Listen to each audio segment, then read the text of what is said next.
Round two, fight. Welcome to the Daily Grind. Happy Friday. For those of you just joining us, we recorded for like 10 minutes and I didn't go live because I'm an idiot. But welcome to the Daily Grind. Happy Friday. I'm your host, Luke Hatmaker. I've got Rusty with me, and I've had Rusty with me all week, and it's been awesome. Yeah. How are you, brother? Are you good? Are you good Dude, again? We had a good 10-minute preview.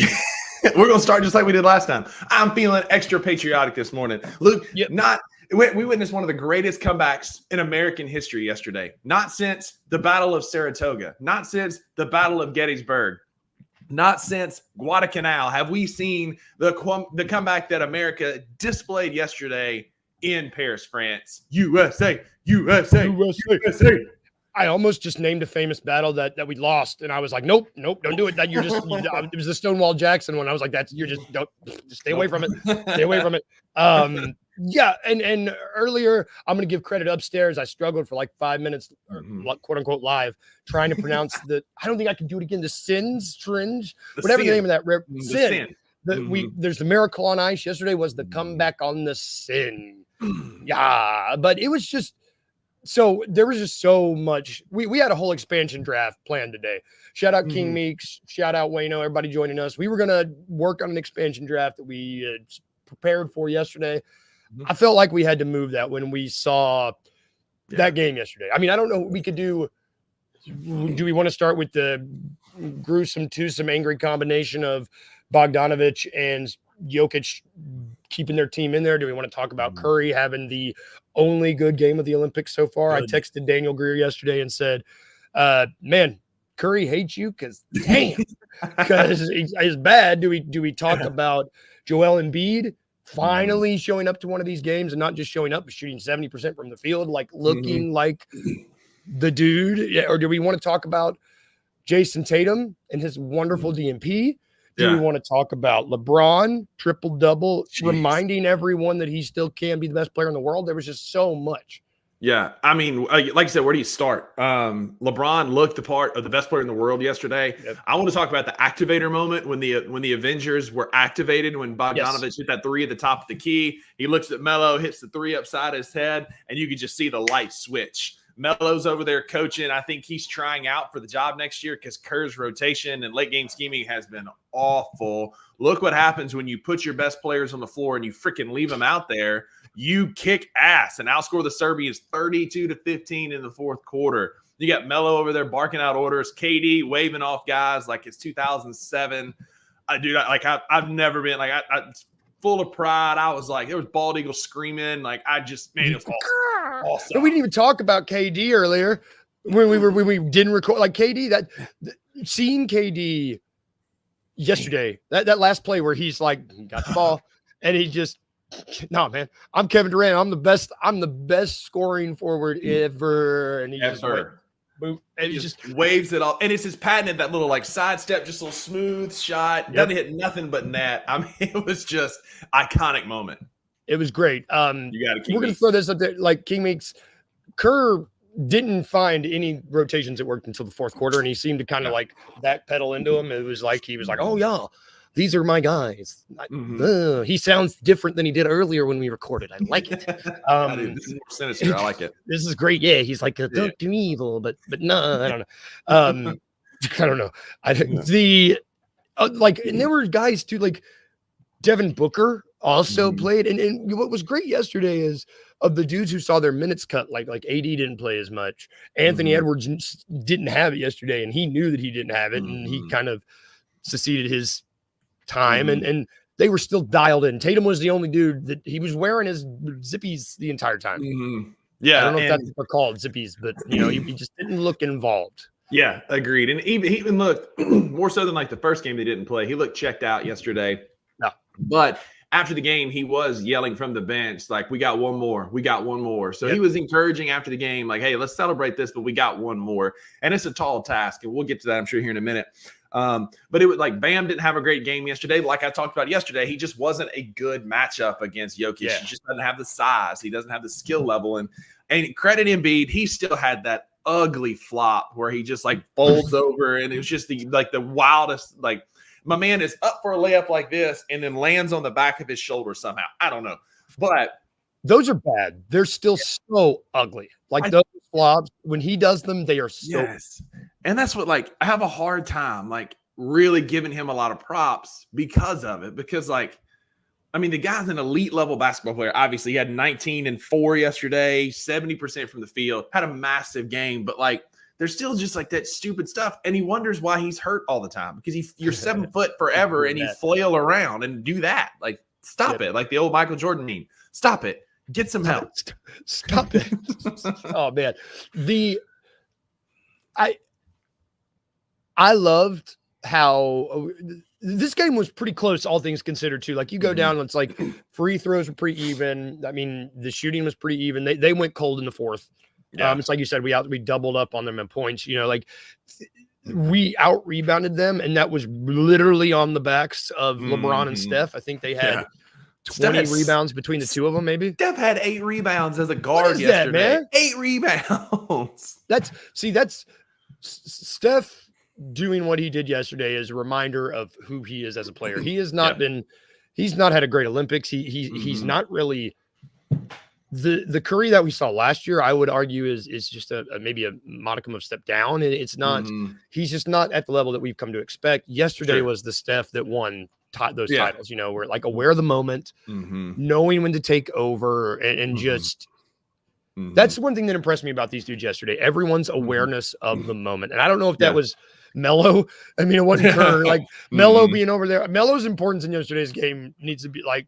I mean, that's it. He needs to be standing beside the medal. Like when they get the medal, he needs to be off like an assistant coach. You called him the Avengers yesterday. He was the Sam Jackson. He was Nick Fury yesterday. 100%. He was like, y'all need to get together because Loki's coming, and that's it. Loki might be wearing number 15. yes, and they. I don't know. It gave me hope for the gold medal game because let's go to the Germany. I think we both had Germany in the finals against the US and France. That game was ugly. What a game. For everybody not named Victor Wembanyama yesterday, that's for sure. He was so good yesterday. Yep. And yesterday he was like, oh, there's no one on the planet that can do this. Good. So I'm going to do it. And it helped.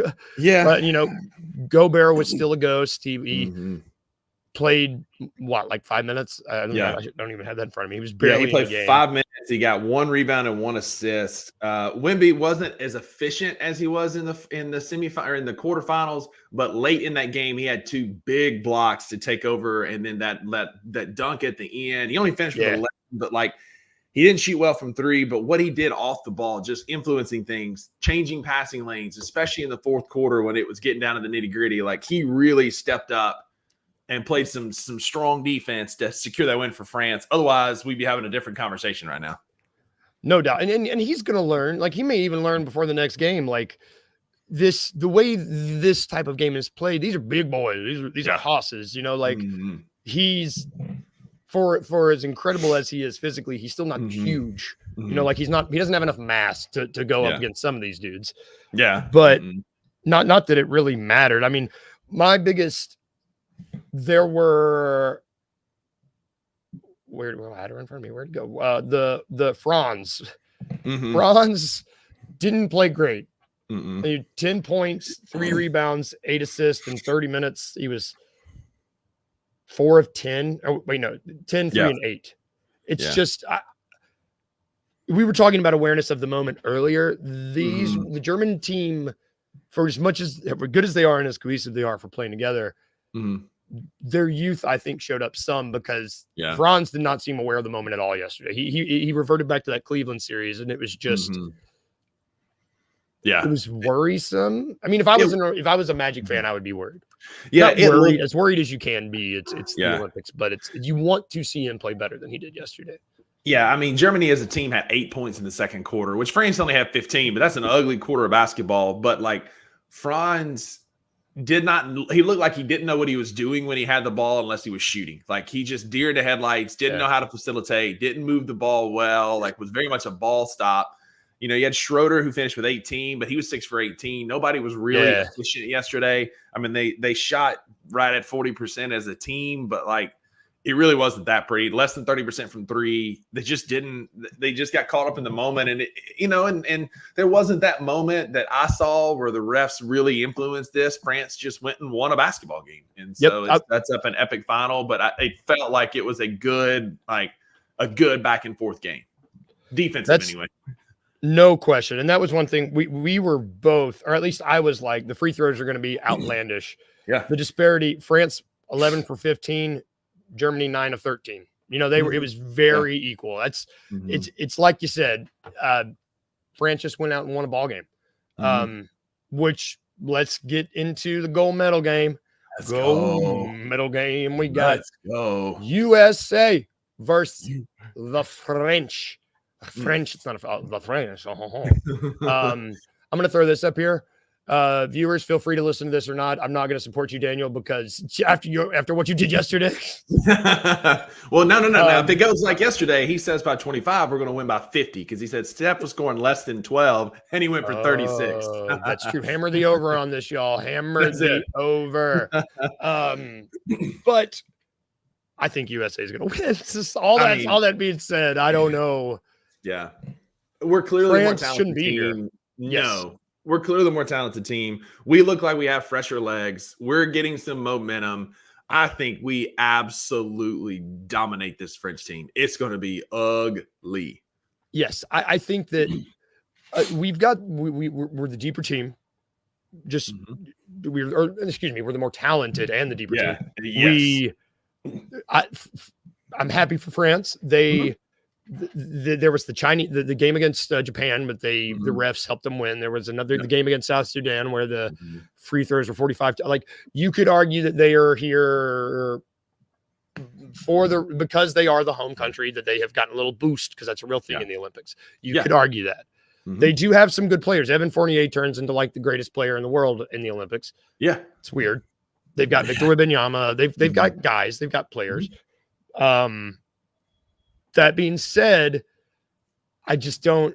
Yeah. You've got the number one favorite for a reason, the most talented team that the Olympics has seen in a long time against the team who has really cobbled together this sort of pathway to the finals. Yeah.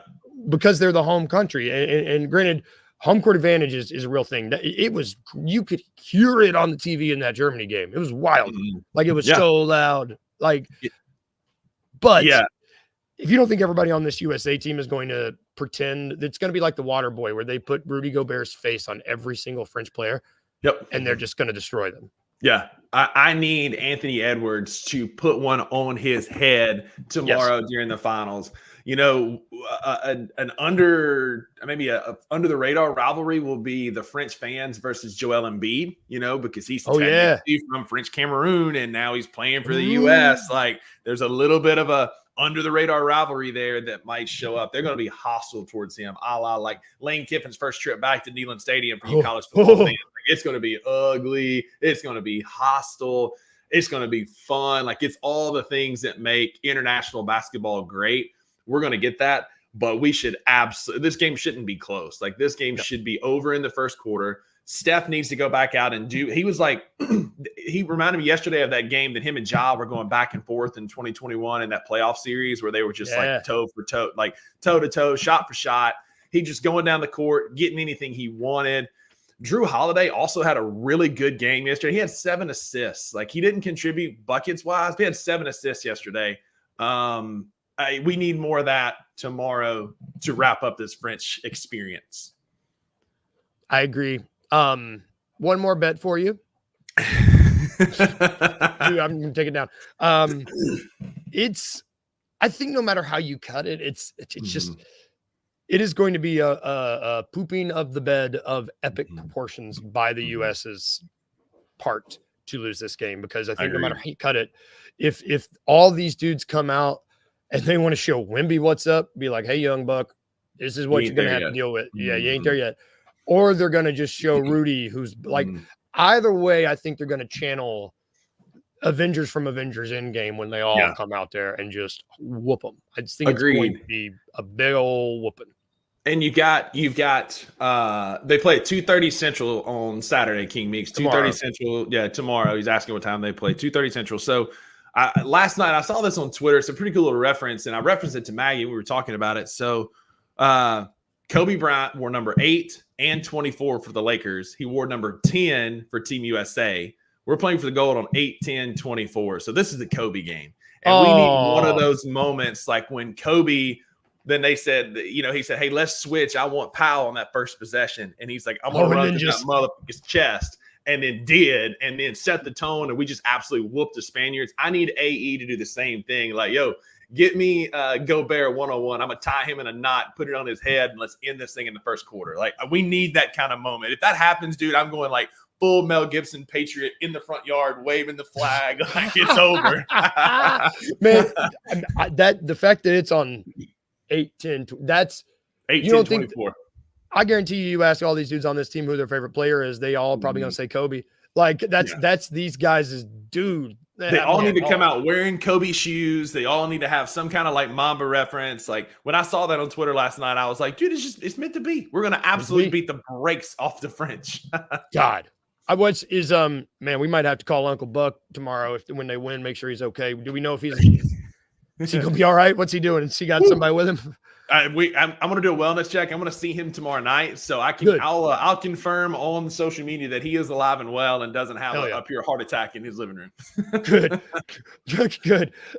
Before we take a break, I want to just do a quick medal count because holy poop, the U.S. just keep adding medals. We're at 103 now. Yeah. It seems like every day we add 10 medals. We added some in emphatic fashion last night when her name just left me when she set the world record in the hurdles. The American girl, the hyphenated last name, something Vaughn. She's awesome. She's incredible and like absolutely dusted the competition. Like they kind of hung with him for a little bit, and then she left him in the last like quarter of the race. We finished well in the high hurdles. The Americans have won won medals in 27 out of 29 high hurdle events over the years. Like just dominant, man, dominant. Damn.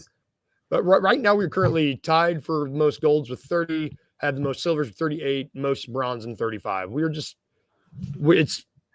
It is a USA dominant Olympics. It's been a blast. Sydney McLaughlin LeVron is her name. Her name needs to be said. She's a GOAT. World record 50.37 seconds in the 110 or the 400 meter hurdle. So she ran a half mile while jumping over oddly shaped wooden objects, and that is a feat of athleticism. Man, hurdles. Anybody that's never ran hurdles before, try it. It's hard. Yeah, because we were talking about last night, Maggie and I were like, you got to time it up to where you lead with the same leg every time, and then the high hurdles are even taller than like your standard hurdles. So you got to run far, you got to run fast and jump higher in a shorter distance than the 110. And we once again won last night. We just like medals on medals on medals. We won't talk about Noah Lyles and whether or not he actually has COVID because he was acting kind of foolish before the race and then lost. And it's giving like Paul Pierce in the wheelchair or LeBron James in the arm cast. Like exactly what I said. I'm saying the quiet part out loud. Like that looked like he got beat and couldn't handle the humble pie. But that's just me. I put my tinfoil hat on for a split second. And I was like, I wonder if he would have had COVID if he won. But that's neither here nor there. Because then I did some research and I felt a little foolish. I took my hat off. But either way, right. It's just, I was looking too, man, in terms of this track and field events, we have 27.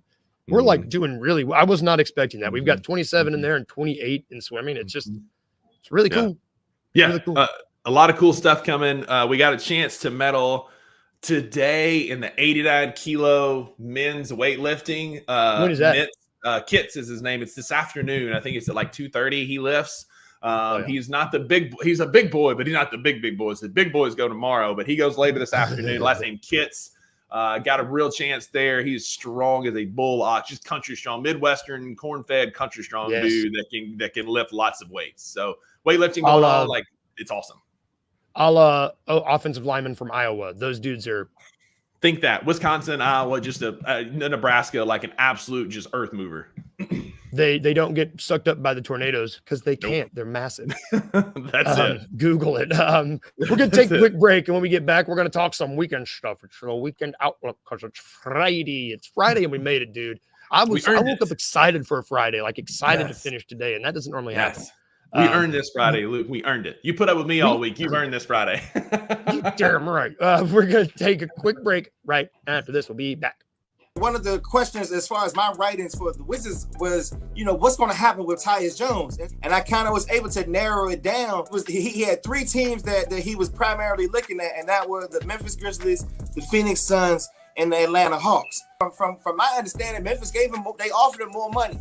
Memphis offer was somewhere around $5 to $6 million, but they wouldn't have given him an opportunity to start. And I believe that was something that was really important for him. I'm not saying that what you're saying isn't true, but I don't think the Grizzlies actually made a serious run at Tyus Jones. And at that number, I don't even consider that serious. You know what I mean? A lot of people in Memphis didn't really want to believe that the Grizzlies were interested in Tyus Jones. And I think from what I saw on the internet, a lot of that has to do with you guys' expectation of what Scottie Pippen Jr. is going to be. The Memphis Grizzlies very much like Scottie Pippen Jr., but I'm also here to tell you they went out and tried to get a backup point guard. Tune in to The Anthony Sane Show, Wednesdays and Fridays at 12 p.m. weekly on the Bluff City Media YouTube channel.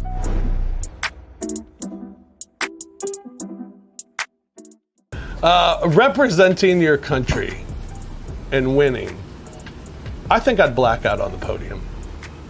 Because when I watch these people whose names I won't remember a week from now, and they're on the podium and they have tears and I start crying because I'm like, what a moment for this person. I'm getting a little nervous talking about it right now, BK. I would shed 3 tears. Oh. I wouldn't be nose running crying. Not that crying. There's levels to this crying game. There's shoulder shaking. Yeah, you know what I'm saying? Even when the tears stop, you still like, that's when you used to get in trouble though. Your parents used to give you, that's when you used to get beaten. You stop. Yes, you better stop crying. Exactly. Put that bottom lip. I'm not crying. Right, yeah. I would definitely be up there. I would cry. Tune in to the Night Court Podcast with your hosts, Rob Fisher and Brevin Knight, on the Bluff City Media YouTube channel.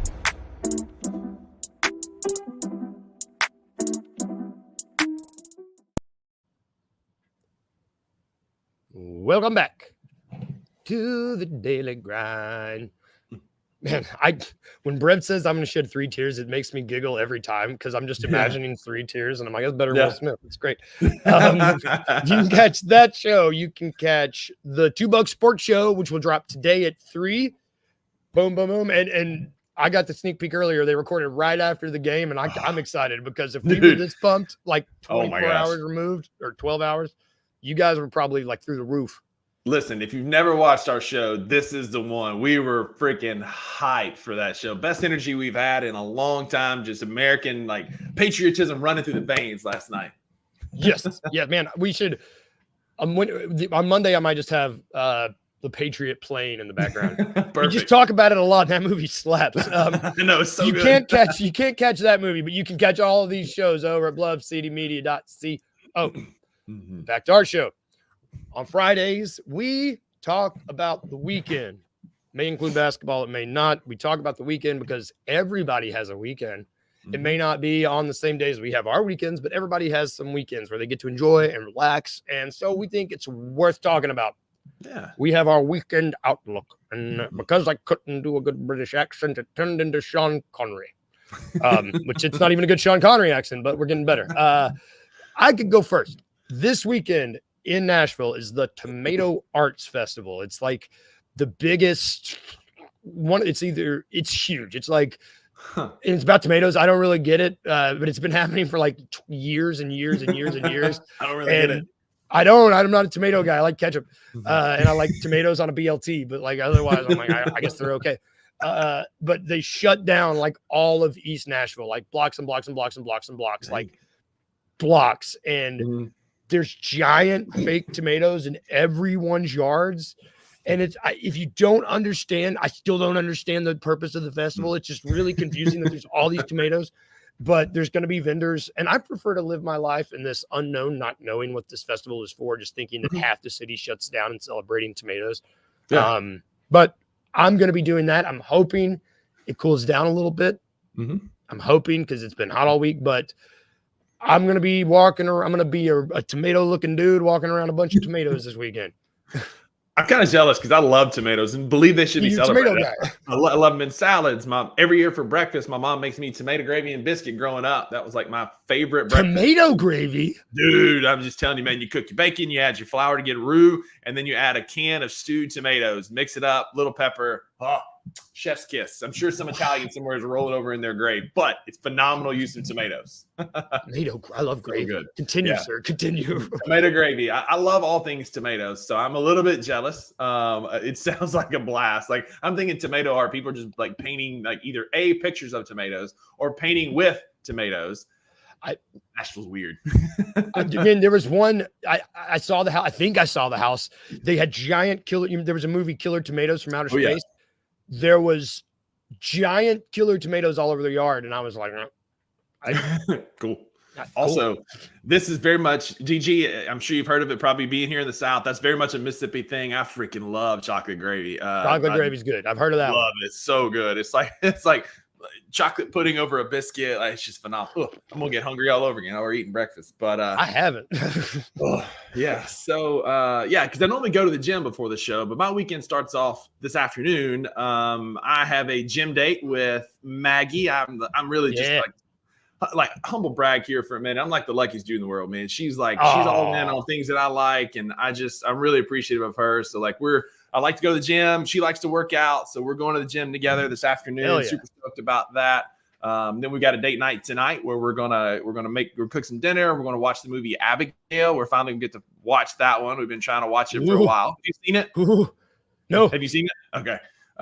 Excited to watch that. We'll give an update on Tube and Tuesday when I pop back on here then, along with my Game of Thrones, because so much has happened. But excited about a date night with Maggie. It's going to be a great night tonight. And then less fun this weekend, I'm helping my aunt move in. She's moving into my hometown of Corinth, so I got to go put some TV stands on the wall and do some moving stuff. And I'm going to have a TV on because we've got weightlifting at 1:30. We've got basketball at 2:30 on Saturday. Going to be watching both of those while I'm putting together some stuff at her house. And then there's a rumor that Uncle Buck and I might finally get to go see Deadpool and Wolverine together Saturday night. So I'm hoping that comes through. So a busy weekend, but a good weekend.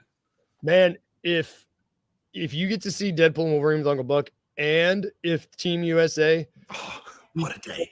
Uncle Buck, he might die. He just might. Yeah. He might transcend, and his astral body will leave. That's it. Grind 6 deep, and he'll just go into Valhalla happy. That's it, man. It'll be like the end of Infinity War, where everybody just like disintegrates. Like we'll walk out of the theater, and then he will just like pixelate and be no more. That's it. You walk out, and he goes, Rusty. I don't feel so good. Oh God, you did it! You did it. This is the saddest little baby Peter. That's gonna do it for our show today. Thank you for tuning in. Watch Team USA tomorrow, 2:30. They're gonna kick butt. They're gonna do so good. It's gonna be awesome. Those boys are gonna put a whooping on Gobert and Wemby. Tune in to Jess Benson show right now on Grind City Media. It's happening right now. She's awesome. Go check her out. $2 Sports Show today at 3. It's going to be good. Anthony Shane show at noon. Thank you for tuning into our show. If I can leave you with 2 things today, other than have a good weekend, it is remember to be a little weird, just a little bit, and remember to smile. Have a good weekend, y'all. I'll see you on Monday.